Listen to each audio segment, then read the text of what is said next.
Hey, Pat, go ahead and open it up with some comments first Yeah, of all. so obviously, Mason, we obviously loved it and got him here, third round. Kids, comes from a smaller school, 1AA division there, South Dakota, but the kid's tough. He plays football the right way, he loves football. He wanted to be a Steeler, I know that, just talking to him, working the kid out, so we're obviously excited to have him. So we got, obviously, have him penciled in at the guard position, and he'll come in and compete from day one. Questions? Okay. Have you ever had a 1, 2, and a 4, 2, 4 in your coaching career? I have not. This is the first time doing it, and the draft's still young, so we'll see what happens there later on. Pat, why so many offensive line? Why so many? Yeah.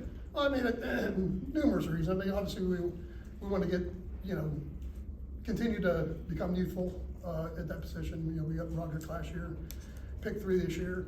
The draft's always different. You never know. I mean, we could have came out with 0 this year. We came out with 3. Just the way the draft order goes down and the picks and who's available at that position. But obviously, we're excited about it, having 3 new guys in the room. It'll be, all 3 of them will be great additions for us. Pat, is there a common trait that all 3 of these guys have, these offensive linemen have, in their attitude or the way they play that really jumped out to you guys in the process? I would say that's probably the main thing is, that just their, like you said, like just their attitude and their play style. I don't want to say like they're not pretty players, all that. It's just all 3 of them have those qualities that you really like that here, especially the Steelers. I mean, you talk about guys that are tough, that love ball, that are like just fanatics about it. All three of those guys have those kind of traits that we were really looking for here over the last couple of years. And is there a difference between evaluating Division I and Division I AA guys? Not really. I mean, obviously you gotta look at who they're playing and that, and obviously you like those kids that come from the smaller schools to play like in some form of bowl games like Mason did, and get to play against better competition in terms of like there's still a lot of good competition there, but just day in and day out because the leap from college to this level to the NFL is obviously going to be a huge jump for all of them because every day they're playing against the best. So in terms of evaluation, not really. I mean, you still look for the traits, in terms of like physical traits and play style. Do they have that, and do they what redeeming qualities do they have that we really love, and then then their makeup, their background, their makeup, their play style, the way they were brought up, and in the athletic realm and football and that's what we all look for. Did you watch his Iowa tape? I'm sorry? His against Iowa? Oh yeah. How do you look there? Last year against Iowa, you're talking? Yeah. Good. That obviously, when you have that, when you have a guy like that, and they play like a major Power 5 school like that, you study that one too, because the competition is what it is. They typically have a better athlete or a better player playing against them. So no, we studied them in the bowl game, and just many games. Just again, regardless of like the competition, what it is, it's like the style of play and play in and play out. How do the guys finish? Just again, play style. How do they finish? How do they act throughout the game? Are they banged up in this game? Do they still play through injury? All that type of stuff. We study all of it. Pat, how did the athleticism at the combine impact your thoughts on him? Oh, amazing. Yeah, he obviously he was a big. He did great there. I mean, you talk about guys that are in the green, call it like the green, like your numbers wise in terms of like what his 10 time is, and shuttle times and all that. He did. He was in that upper echelon of timing and all that. So no, obviously it impacts it. It shows you. The film is the film, and that's what we base it off of. But if you got guys that are close, that are similar, like you get them ranked similar, and then you go back to the numbers and you look at that, and this guy's this guy's this. So that just gives you more of like a athletic, quickness and number wise. So we look at that. Pat, as an offensive line coach, how exciting is it to see the team really commit to building from the trenches, to see that just be a continued commitment? No, it's great. I mean, it's obviously I'm biased coaching the line and being the next lineman. I mean, it's games are won in the trenches. That's true. I mean, it's cliche, but I mean, it's got to start up front. And it's just, they're gonna add to a room that we've been working on for a few years here now. That's gonna just add to that group, into that room. That's gonna be, it's gonna be great, it's gonna be awesome. What kind of benefit can there be when you have a big group of guys, they're all about the same age, kind of coming up doing a lot of the same things together in terms of sort of team building, continuity, that kind of? No, it's good. I mean, like I said, we got a good group in here, like the room itself. I mean, we got a good, mixture of vets and older vets and fifth and sixth year guys, and Isaac's a ninth year guy, and now you're gonna have, Brock's gonna be second year guy, and we got 3 new ones coming in, so you don't wanna build that and stay, you wanna stay young as you can, young, healthy, hungry, all that, so it's gonna be a Pat, you fun have, process. you have guys that can really work in space with Mason, Zach, and Troy, and the other guys you have. How does that kind of help with your run game diversity, what you can do pulling, wide zone, all that stuff? Yeah, it depends, it gives us flexibility in the playbook for that type of stuff, in terms of like athleticism and youth, and so it'll open up the playbook, and obviously we'll have a system here, and we'll run, the system that we have here, but, having quality guys there, whether everyone's become starters or backups, early on, and that'll play its way out, that'll during OTS spring camp and through training camp in July and August. Is there a common trait these 3 guys had, or something you were kind of looking for that they checked off the box too? Like I said earlier, I think the biggest thing is just their play style, the love of the game.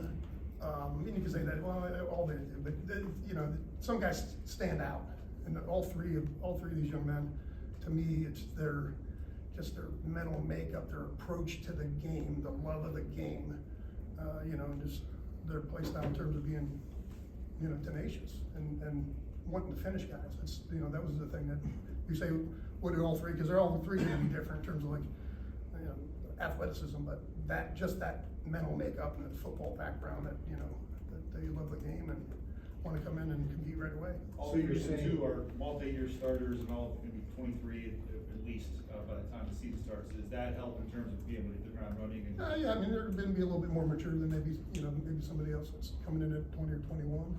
But they're all the guys that are in the draft right here. They're all, it's individually going to be based off of, how do they pick it up? How quickly do they pick it up? The position that they're going to play, the competition, all that's going to, play itself out.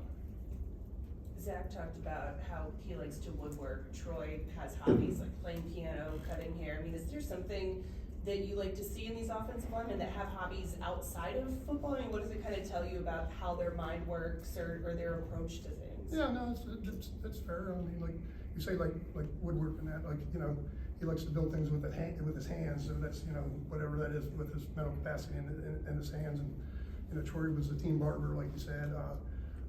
Yeah, it's always neat to just find out like what drives these young men, and just so coming in, this is what his hobbies are.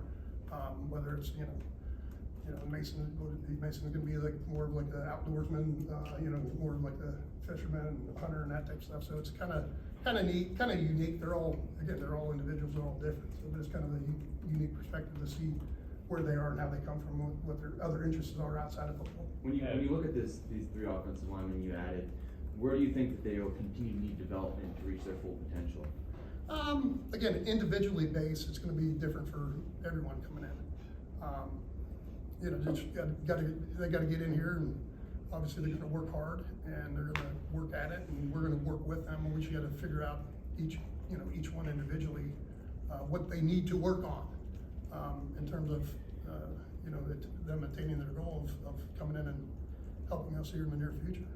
Pat, for Mason, coming from a lower level, do you remember when he first popped up on your radar and what caught your attention about him? I mean, this whole process with him, and like most of the guys, was from the combine on, or actually, maybe just before the combine, you go to the combine and you try to peak all these guys to have an idea of who they are.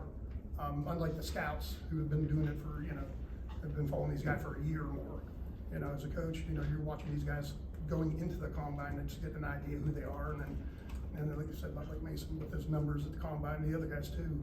It's just a process. It's just a long process of like figuring out who they are. You're at the combine, or here's what they did at the combine, the pro days, whatnot. And then evaluating their tape you know, from, the last year or years in the past, if you wanna go back and have them look at it, like versus Iowa or somebody else versus another team. So it's just a long process in terms of that, but it's, obviously everybody's put a lot of work into it, and it's, to this point, it's worked out well for us.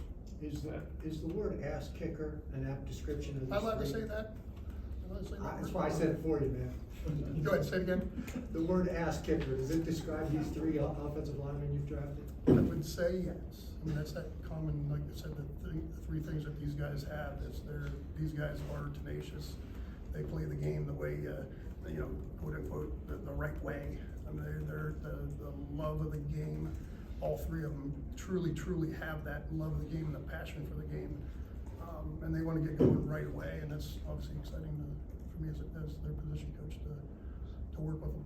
Now, when you Two have a more number- here. You have a number of guys that haven't worked well together. How do you accelerate that communication, and try to build that bond as quickly as possible? Yeah, just a lot of work. It's gonna be a lot of work here over the next several months to find out, first of all, get them here and find out what they can do, where their comfort zones are, where they're not, where they're uncomfortable, and make that comfortable for them, and just hands-on, and just, it's gonna be a fun process, and it's gonna be it's gonna be, coming in the NFL, it's, you know, they're gonna have obviously their ups and downs being young, but, just the mindset and mental makeup that they have, just keep working with them every day and keep getting them better each day.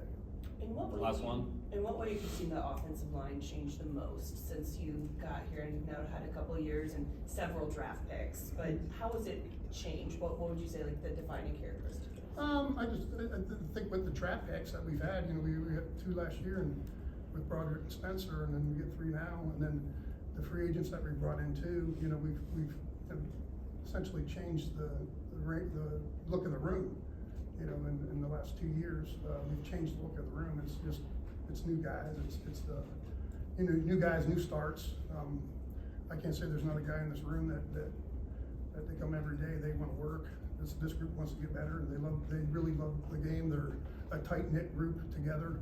They do a lot of things together. It's the kind of, it's the way I like to put a room together, a thought process of like coming to work every day and enjoying it because they enjoy it and they want to get better. So All right. it's just a mixture of all that.